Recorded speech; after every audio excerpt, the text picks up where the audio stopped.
everyone, welcome to my channel. আপুনিও SBI ATM use কৰে নেকি? আপুনি SBI ATM ইউজ কৰি পেলাই ATM মেচিনৰ পৰা পইচা ওলাই নেকি? যদি আপুনি পইচা ওলাই তেনেহ'লে আপোনাৰ কাৰণে এটা নতুন আপডেট এটা আহিছে। SBI state bank of India নতুন এটা আপডেট ওলাইছে। আজিৰে পৰা আপুনি যেতিয়া ATMত পইচা উলিয়াব যাব তেতিয়া আপোনাক এটা OTP মোবাইলত সেন্ড কৰিব। আপুনি মেচিনত কাৰ্ডটো খুমোৱাৰ লগে লগে আপোনাৰ ATM নাম্বাৰটো মাৰিব, পিন নাম্বাৰটো মাৰিব, তাৰপিছত আপুনি এমাউণ্টটো যেতিয়া মাৰিব, এমাউণ্টটো মাৰাৰ লগে লগে আপোনাৰ যিটো ৰেজিষ্টাৰ মোবাইল নম্বৰ আছে, বেংকৰ লগত আপোনাৰ যিটো নাম্বাৰ ৰেজিষ্টাৰ হৈ আছে, সেইটো মোবাইলত আপোনাৰ এটা পিন এটা আহিব। 4 ডিজিটৰ এটা পিন আহিব। সেই পিনটো লগে লগে আপুনি মোবাইলৰ পৰা চাই আপুনি সেই ATMত আপুনি টাইপ কৰিব লাগিব আৰু টাইপ কৰাৰ লগে লগে আপোনাৰ পইচাটো ওলাই আহিব। আগতে এই নিয়মটো নাছিলে, এই নিয়মটো নতুনকৈ ওলাইছে।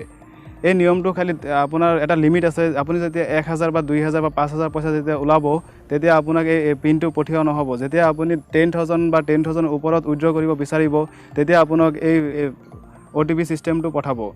আৰু এই নিয়মটো কৰা হৈছে আজিকালি বহুতো ক্লোন ATM কাৰ্ড ওলাইছে, মানুহে ফ্ৰড কৰি পেলাই বহুতো ATMৰ পৰা পইচা উলিয়াই লৈ যায়। গতিকে সেইবোৰ ধ্যান ৰাখি পেলাই SBI ষ্টেট বেংক অফ ইণ্ডিয়াই নিয়মটো ওলাইছে। গতিকে আপুনি যদি আপোনাৰ মোবাইল নাম্বাৰটো আপোনাৰ কাৰ্ডৰ লগত ৰেজিষ্টাৰ কৰা নাই, যাতে আজিয়ে যাওক, আজিয়ে গৈ পেলাই আপোনাৰ নিজৰ বেংকত গৈ পেলাই আপোনাৰ মোবাইল নাম্বাৰটো আপোনাৰ কাৰ্ডৰ লগত ৰেজিষ্টাৰ কৰি লওক। আৰু এই চিষ্টেমটো আপুনি আপোনাৰ নিজৰ SBI ATMতহে কৰিব পাৰিব।